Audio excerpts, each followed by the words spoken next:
Hello folks, welcome to another Old Bloke Builds Lego, and today we have a very quick review of this year's Lego modular building, the Tudor Corner.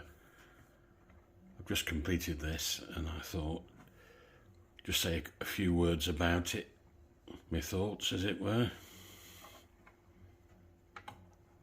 And basically what I'm thinking is Lego have really excelled themselves with this one.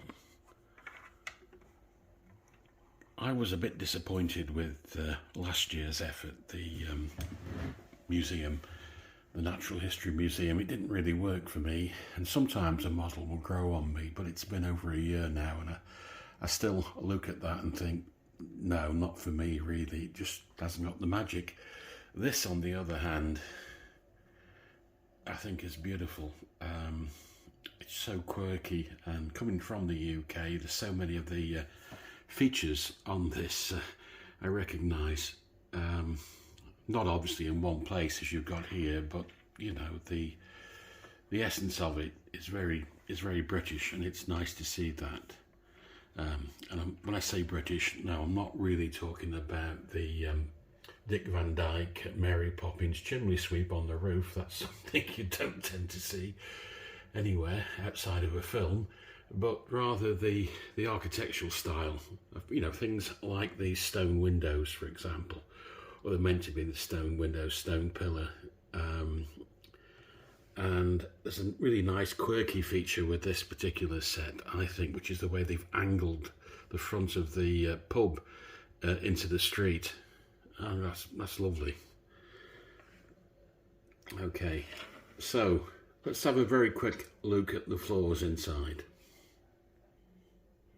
Okay, so we've got the front part of the building, although it's a corner, so maybe front's academic, but we've got the bar there, traditional British pub bar, with a little sort of table tucked away near the front there for two. Now, there's one glaring failure here I have to point out on Lego's part, and I know a thing or two about pubs, and whilst they may have bacon and egg on the bar, yeah, you don't really see that very often, there are no beer taps, so this is a pub that doesn't really seem to sell beer. Can't really say there are bottles there either, but oh well. In the corner there we have the kitchen for the pub. Very tiny, very crowded, and next to it we've got the haberdashery, which I think this is rather nice. Now if I move that round, you'll see there's spools of cotton and yarn, and they sell hats apparently. There's quite a few hats in this shop, and you'll see there's a counter there with the scissors and cash register. And if I can get down here to the front, let's see if we can give you a better view.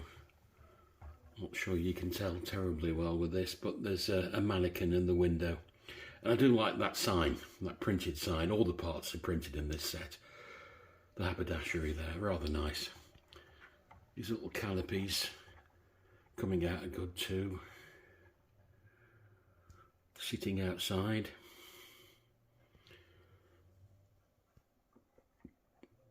The tricycle delivery cart's rather nice. And I do like the flowers. The gardener in me always likes to see flowers in a Lego set. Oh, one feature here worth mentioning. If I just go over to the steps, bear with me.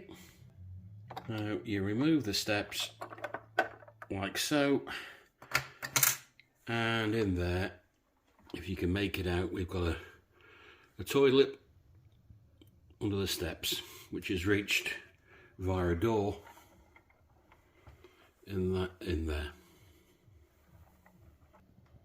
Moving on to the second floor, we've got the watchmaker or watch repairer workshop. And one thing you will notice here, there's a lot of clocks. I say watch, I should really say clock repair, I shouldn't have, rather than watch. I've counted actually no fewer than 11 timepieces in this room, so Lego haven't, as it were, been skinny on that front.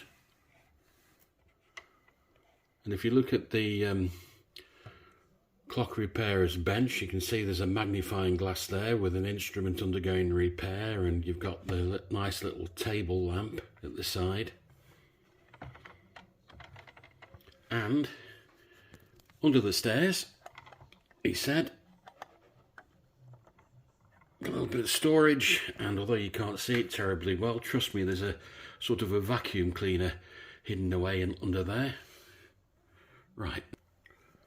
Oh, there's an interesting point, I suppose. The clock is set to a different time, the clock on the outside of the building, compared to all the clocks in the workshop, which are set to about 10 minutes to midday, or midnight, depending on your point of view.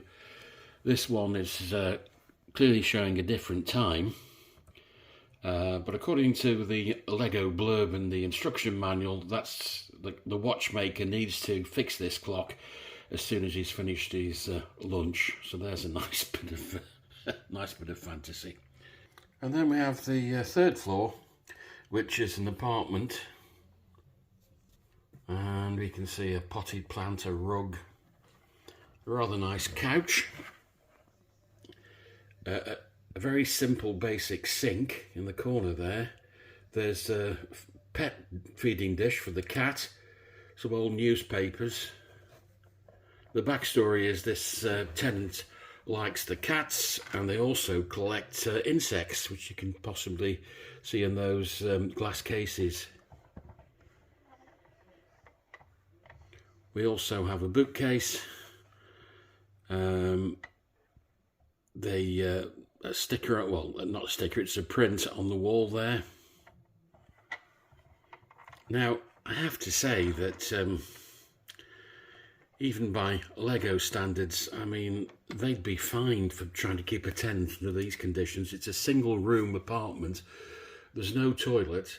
There's no cooker. As I say, there's that very simple sink.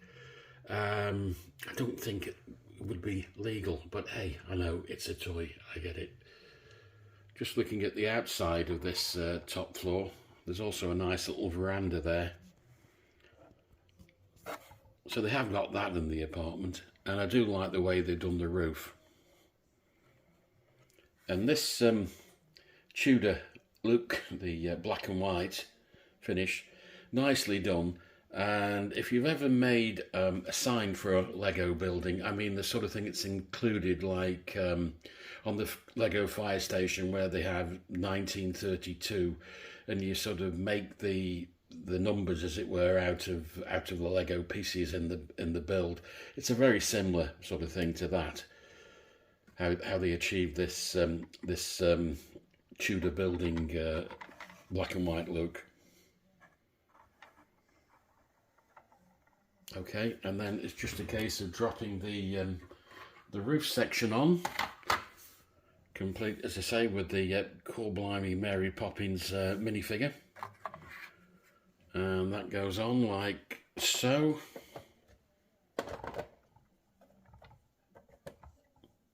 Yeah, that's a good one. And that's the top floor. And hey presto. And there we are, back to the completed model again. So, for me, this has got to be one of the most beautiful Lego modular buildings that's ever been released. And as I said, I was somewhat disappointed with last year's Natural History Museum, but this is wonderful, I think.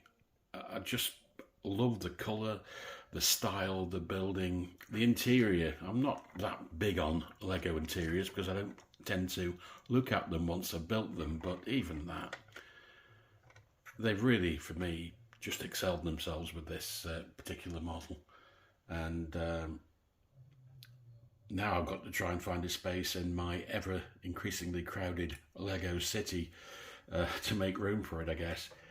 But yeah, so nice. Anyway, if you've been watching, Thank you very much, and bye for now.